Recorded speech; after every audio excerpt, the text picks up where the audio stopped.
네, 오늘도 심도 있는 전략 정비해보면서 시장 이겨내보도록 하겠습니다. 수요일 진짜 전략 LNS홀딩스 김선영 대표 수고해주고 계십니다. 어서 오세요. 반갑습니다. 네, 바로 우리나라 시간으로 오늘 밤입니다. 지금 이제 전 세계 시장 참여자들이 인플레이션에 대한 우려가 좀 만연해 있는 가운데 연준이 지켜보는 가장 중요한 지표이기도 하죠. 이제 4월 소비자 물가지수가 발표가 되는데 문제는 전월보다 꺾여야 되는 게 문제란 말이죠. 그런데 어느 정도 꺾여야지 시장이 안심을 할 수 있는가? 그게 좀 가장 궁금한 부분이기도 하고요.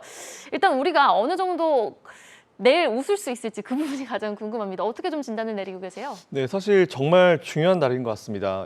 관련제가 해서 제가 2주 전쯤에 이 시간에 한번 다뤘던 내용인데요. 다시 한번 빠르게 체크를 하면서 여러분들께 좀 설명을 드릴 수 있도록 하겠습니다.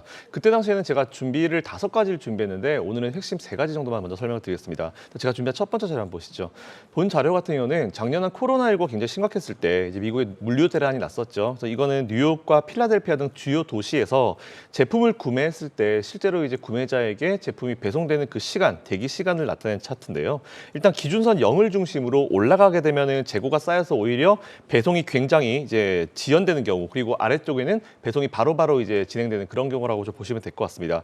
그래프를 잘 보시면은 2021년도 이제 중반기까지는 배송이 상당히 지연이 되다가 연말로 가면 갈수록 조금 배송 속도가 빨라졌죠. 그리고 올 초에는 작년에 봤었던 배송 지연 현상이 많이 개선이 된 모습을 여러분들이 차트로 좀 보실 수 있을 겁니다. 1월 달 이후에 그리고 더 많이 개선이 되었다는 부분이 중요한 것 같고요. 제가 이 차트를 보여드리는 이유는 작년에 물류 대란 때문에 이제 공급 부족 현상이 발생하면서 이제 인플레이션이 발생했다. 인플레이션의 하나의 이유죠. 근데 그 부분이 이미 꺾이기 시작했다라는 부분이고 이 역시 인플레이션의 선행 지표다라는 부분에서 좀 준비해봤습니다. 그리고 제가 두 번째 준비한 자료를 보시면 이 자료는 이제 미국 연방 재정 적자 대비 GDP 비율인데요. 본 자료 같은 경우는 이제 빨간 선이 GDP 대비 적자 수준 그래프고 파란 선이 CPI다라고 좀 보시면 될 것 같습니다. 잘 보시면 이제 빨간 선, 즉 GDP 대비해서 적자 수준 그래프가 CPI보다 항상 선행한다라는 그런 모습을 여러분들이 체크하실 수 있을 겁니다. GDP 대비 연방 적자 그래프가 먼저 상승 추세로 들어가게 되면은 그 이후에 CPI가 따라가고요. 그리고 하락 추세로 들어가게 되면은 다시 CPI도 따라서 하락 추세로 전환되는 게 일종의 어떤 선행 지표상의 어떤 패턴이기 때문에 이 부분 체크해 보시면 좋을 것 같고요. 근데 가장 최근에 보시면은 선행 지표인 빨간 선, 즉 GDP 대비해서 연방 적자 수준 차트가 이미 크게 꺾였습니다. 근데 아직까지는 파란 선이 나오진 않았죠. 이에 따라서 CPI도 곧 크게 꺾일 가능성이 있다라는 부분을 제가 2주 전쯤에 말씀을 드렸는데 그 시작점이 오늘이 될 가능성이 굉장히 높다라는 그런 말씀 드리겠습니다. 그리고 마지막 3번째 자료인데요. 일단 본 자료 같은 경우는 이제 달러 강세와 이제 CPI를 비교해 놓은 차트다라고 좀 보시면 될 것 같습니다. 일단은 달러 강세도 이제 소비자 물가 하향 안정에 도움이 된다라는 그런 의미로 준비를 해봤는데요. 이 부분은 경제학적으로 이해가 조금 필요한 자료다라고 좀 생각해 주시면 될 것 같습니다.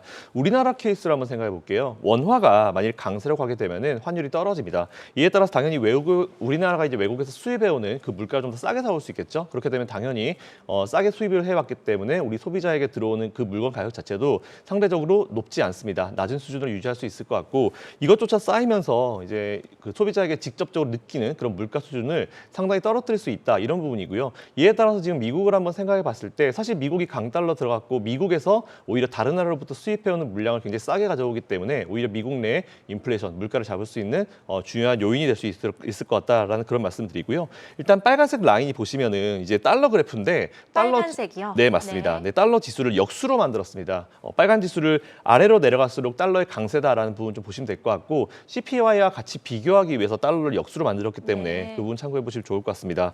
일단 파란색 라인은 CPI니까 그 부분 한번 참고해 보시면 좋을 것 같다라는 말씀 드리겠습니다. 네. 자, 그럼 결국 CPI에 선행하는 지표들은 이미 꺾였고 이는 곧 4월 CPI도 꺾이는 모습을 예상할 수 있다라는 말씀이신데 그러면 만약 오늘 밤에 발표되는 CPI가 실제 꺾이는 모습이 관측이 되면 내일 우리 증시는 과연 어떻게 반응을 해줄까요? 네, 일단 최근에 글로벌 증시에서 이제 인플레이션 공포가 왜 어떤 포인트에서 시작되는지 우리가 좀 살펴보면 될 것 같아요. 일단 잘 아시는 대로 앞에서 보여드린 대로 이제 코로나19 상황에서 이제 경제 침체를 막기 위해서 각국이 무한으로 돈을 엄청나게 풀었습니다. 그렇게 되면서 우리가 보통 이제 유동성 지표로 이제 M2라는 그 유동성 지표 화폐를 좀 많이 보게 되는데요. M2가 크게 증가하면서 화폐 가치에 하락이 들어왔습니다. 이에 따라서 인플레이션이 발생했고 그게 사실 시작점이다라는 부분은 여러분들 다 동의를 하실 수 있는 부분인 것 같고요. 그 이후에 각 공급망 병목 현상이 발생을 하면서 이제 이런 인플레이션의 강도가 올라가면서 연준도 슬쩍 나서려고 했었던 게 올해 3월 달인데 3월 달에 사실 50bp를 하려고 했었죠. 근데 그때 당시 여러분들 잘 아시겠지만 아무도 예상하지 못했었던 러시아 관련 이슈가 발생을 하게 되면서 기존에 있었던 인플레이션의 레벨이 한 번 더 올라가게 됩니다. 그런 상황이 발생을 하게 되면서 이게 뜻하지 않게 원자재 가격으로 넘어가고 그게 오히려 시장에 더 부담을 주면서 인플레이션 레벨이 정말 올라가게 되면서 우리가 직접적으로 많이 느끼고 있는 그런 상황이 지금 진행이 되고 있는 건데요. 일단 러시아 이슈에서 우리 일반인도 직접 몸으로 느낄 수 있는 뭐 유가나 아니면 식료품 등의 가격이 최근에 좀 많이 올라갔으니까 당연히 발표되는 인플레이션 지표들마다 강하게 발표가 되는 것은 어떻게 보면 당연하다라는 부분 좀 생각해 보면 될 것 같습니다. 그런 가운데 이제 불안한 외적 이슈가 환율에 영향을 미치면서 우리나라 증시에 직격탄을 날리고 있는데요. 제가 준비한 다음 자료 한번 보시죠. 본 자료 같은 경우는 이제 어제자로 이제 달러 원 환율입니다. 보통 원 달러 환율이라고 부르는데 달러 원 환율이라고 부르시는 게 맞습니다. 맨 왼쪽 박스 칸에 보시면은 2008년도 금융위기 당시의 달러 원 환율이죠. 정말 말도 안 될 정도로 1,500원을 돌파하고 거의 1,600원에 육박하는 그런 수준을 좀 보여줬고요. 그리고 오른쪽 박스 칸을 보시면은 2020년도 3월 달 코로나19 공포가 정말 극대화됐을 때 그때 당시 환율입니다. 근데 최근에 보시면은 거의 지금 작년 코로나 수준으로 육박하고 있고 그때는 오히려 고점을 찍고 윗꼬리를 만들었는데 지금은 윗꼬리 없이 계속 올라오고 있는 부분을 체크하실 수 있을 것 같아요. 오늘 가만히 생각을 해보면 과연 지금이 코로나19가 공포의 극에 달했던 그 순간보다 비슷한 상황일까? 저는 사실 절대 아니라고 생각을 하고 있습니다. 그만큼 현재 달러 원 환율 같은 경우는 굉장히 오버슈팅이다라는 그런 의견을 좀 드리고 싶고요. 두 번째 자료 한번 보시죠. 본 자료 같은 경우는 이제 인베스팅닷컴에서 제가 가지고 온 자료인데 달러 인덱스의 10년 월봉 차트입니다. 10년짜리를 제가 월봉으로 한번 준비를 해봤고요.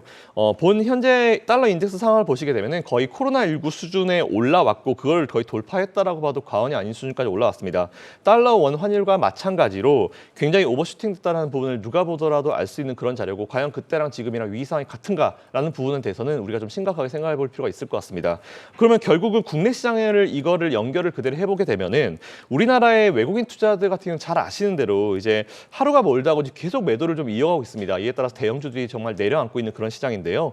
이건 다른 이유가 없습니다. 이유는 단 하나죠. 달러 강세, 원화 약세가 사실 유일하고 거의 가장 강한 이유다라고 좀 보시면 될 것 같고요. 이에 해결책으로 지금 최근에 거론되고 있는 게 한미 통화 수합이라는 게 지금 나오고 있습니다. 그래서 제가 과거의 사례를 좀 살펴보니까 가장 최근에 2020년도 3월이죠. 그러니까 코로나가 정말 심각했었던 그 달에 우리나라와 미국이 잠깐 통화 수합을 체결했었는데 기억나요. 네, 맞습니다. 네. 그때 이제 통화 수합을 맺지 않은 국가랑 제가 따로 비교를 한번 해보니까 통화 수합을 맺지 않았던 국가에 비해서 3.3%는 이제 하락한 모습을 좀 보여줬고요. 또한 달러 원 환율 평균 변동률도 당시 3월 달에는 1.12%였는데 4월 달에는 0.46%로 뚝 떨어졌습니다. 정말 안정을 찾았던 전례가 있었기 때문에 지금 통화 수합에 대한 얘기가 나오고 있는 것 같은데 물론 현재 상황만 놓고 보면은 이제 상시 통화 수합을 체결하고 있는 국가가 EU, 뭐 영국, 일본을 제외하면 거의 없습니다. 그래서 글로벌 위기에만 한시적으로 보통 이제 통화 수합을 맺겠는데요. 사실 지금 그 정도 위기 상황은 사실 저는 아니라고 보고 있기 때문에 통화 수합에 대한 상당한 어떤 그 회의적인 시각도 있기도 하고 저도 일부 그런 생각이 있긴 하지만 그런데 사실 미국과의 상설 통화 수합을 체결하게 되면은 물론 이게 단기간 내에 뭐 처리되는 부분은 아니고 뭐 실현 가능성 현재로서 그렇게 높진 않지만 글로벌 금융 시장에서 원화의 위상 자체가 올라가게 됩니다. 결과적으로 이제 원화 약세를 방어하는 데 가시적인 효과를 줄 거다라는 연구와 논문들이 굉장히 많이 나와 있고요. 해외 투자자들이 금융위 가능성이 낮은 국가를 우리나라를 판단하게 되면은 외화 유출에 대한 가능성, 우려도 굉장히 좀 줄어들게 됩니다. 이런 부분 좀 체크하시면 될 것 같고요. 물론 장단점이 있는 방법이긴 하지만 뭐 지금은 2020년도 3월 위기까지는 아니다라는 국내 증권 시장 그리고 이제 외환 시장의 안정성을 찾으려면 이번 21일 날 한미 정상회담이 진행이 되게 되는데 여기서 이제 의제를 올리고 이야기를 해보는 것도 나쁘지는 않은 방법 같다라는 그런 개인적인 생각을 가지고 있습니다. 하지만 단기 실현 가능성은 낮긴 합니다. 어쨌든 근데 분명히 효과는 줄 수 있는 정책이니까 이 부분까지 여러분들 참고로 이런 게 발생했을 때 이런 효과가 있구나라는 부분 참고해 주시면 좋을 것 같습니다. 네, 하루빨리 외환 시장의 안정을 찾아서 저 국내 증시의 외국인의 수급 유입을 좀 기대해 보도록 하겠습니다. 자, 그럼 마지막으로 오늘 밤 발표되는 CPI 발표에 대한 간단한 예상과 더불어서 국내 시장 전략 다시 한번 좀 정비를 해보죠. 네, 일단 어젯밤까지 자료를 봤을 때 오늘 발표되는 CPI, 4월 CPI부터는 인플레이션 고점에 대한 힌트를 얻을 수 있을 거다라는 그런 분석이 되게 많이 나왔고요. 오늘 새벽에도 비슷한 자료들이 워낙 많이 나와가지고 저도 이걸 보면서 오늘은 한번 기대해 볼 수 있을 것 같다는 그런 생각이 좀 들었습니다. 사실 근데 이 4월 달 발표된 이 지표가 원래 2달 전에 발표되는 2월 달 지표부터 좀 안정을 찾았어야 되는데 그때 잘 아시겠지만 러시아 이슈가 발생을 하면서 불규칙 바운드가 나오면서 이게 좀 딜레이된 것일 뿐이다라는 부분이고 이거는 딜레이 됐지만 앞에서 제가 보여드린 세 가지 자료를 보시면 이미 인플레이션 선행 지표들은 꺾여 있고 이제 인플레이션 CPI가 꺾이기를 기다리는 시점이다라는 부분 앞에서 자료를 보여드렸으니까 체크해 보시면 좋을 것 같고요.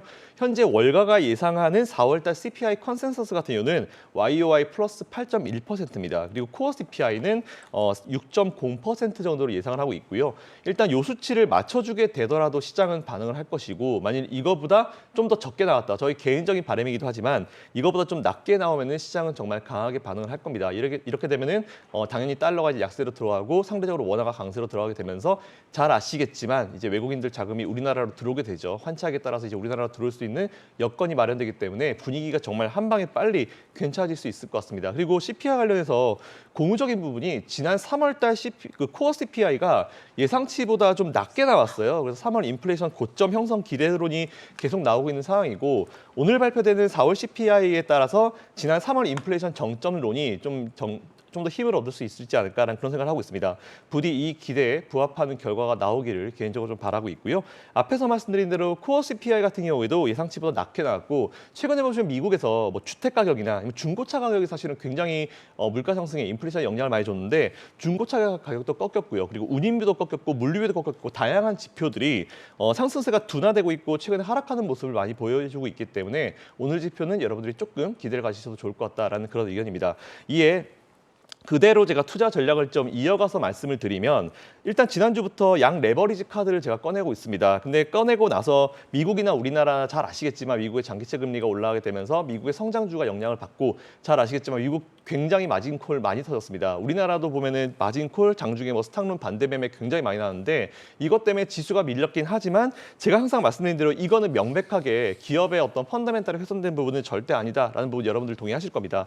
마진콜은 사실 누군가가 원하지 않는 강제 청산이죠. 어떻게 보면 의도치 않은 매물이 강제로 나온 건데 이런 매물들은 여건이 된다라고 하면은 우리가 그대로 받아주는 게 맞습니다. 매수하는 전략이 맞고요. 뭐 MSCI 정기 리밸런싱 할 때 뭐 삼성전자를 외국인들이 비중을 줄이면서 매도하는 부분도 뭐 비슷하다고 보시면 될 것 같습니다. 일단 2020년도 3월 달 코로나 문제가 굉장히 심각했을 때 마진콜 터져 나올 때 저도 똑같은 전략을 드렸고 그때 레버리지 매수하신 분 아직도 수익권이시고요. 그래서 다시 꺼내겠습니다. 오늘 밤 CPI 발표로 인해서 인플레이션 고점 힌트가 나올 거다라고 좀 생각을 하고 있고요. 그렇게 되면 미증시는 빠르게 반응을 할 것이고 만일 저 예상치보다 더 낮게 나온다라고 하면은 정말 빠르게 반응할 겁니다. 따라서 종목식 종목 백화점식으로 남발하지 않고요. 기존에 제가 종목을 소개해드린 종목을 라인업을 그대로 다시 한번 강조를 하는 방식으로 한번 나가보겠습니다. 일단은 오늘 CPI 지수가 정말 우리 예상대로 우리가 바라는 대로 안정을 찾게 되면은 외국인 자금이 유입이 될 텐데 그렇게 되면 일단 시가총액 상위 종목들 사놓고 봅니다. 그렇기 때문에 IT 관련주, 삼성전자, SK하이닉스 관련 여러분들 관심 한번 좀 더 가져보시면 어려운 시간이시겠지만 좀 더 관심을 가져보시면 좋을 것 같다는 말씀드리고요. 삼성전자는 최근에 이제 반도체 관련 M&A 전문가를 영입을 했습니다. 그리고 앞으로 행보가 기대가 되고 있고 수급 이슈 오늘 해결될 수 있을지 한번 지켜보시면 될 것 같고요.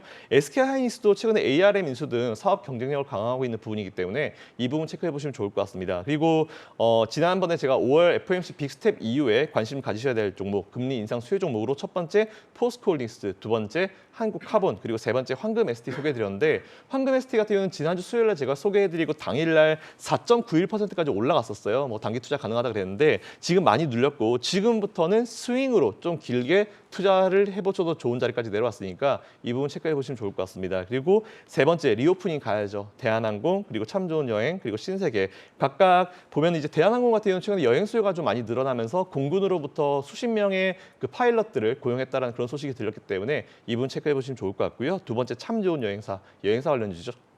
그리고 세 번째로 면세점 관련주 신세계까지 한번 준비해 보시면 좋을 것 같습니다. 그리고 마지막 네 번째로 오늘 이후에 양 레버리지, 코덱스 레버리지, 코덱스 코스닥 150 레버리지. 혹시 지난주에 제가 소개드릴 때 마이너스 10% 정도는 우리가 감안하고 가겠습니다. 이런 말씀을 드렸었는데 매수를 단기간 내에 좀 보시는 분들은 오늘까지 좀 분할로 매수하시는 전략 괜찮을 것 같으니까 제 분석상 CPI 지표가 오늘 우리한테 유리하게 나올 것 같으니까 굉장히 좀 좋은 자리가 아닌가라는 그런 의견 드리고요. 어쨌든 오늘도 힘내시고 성공 투자하시길 바라겠습니다. 네, 오늘 물가지표 발표 이후 좀 주목해볼 만한 종목과 더불어서 일단 CPI 지표가 좀 잘 꺾여서 나왔으면 좋겠습니다. 또 우리 증시는 내일 만기를 맞는데 그 부분도 좀 무사히 잘 넘어갔으면 좋겠네요. 수요일 진짜 전략 LNS홀딩스 김선용 대표였습니다. 대표님, 오늘도 고맙습니다. 감사합니다.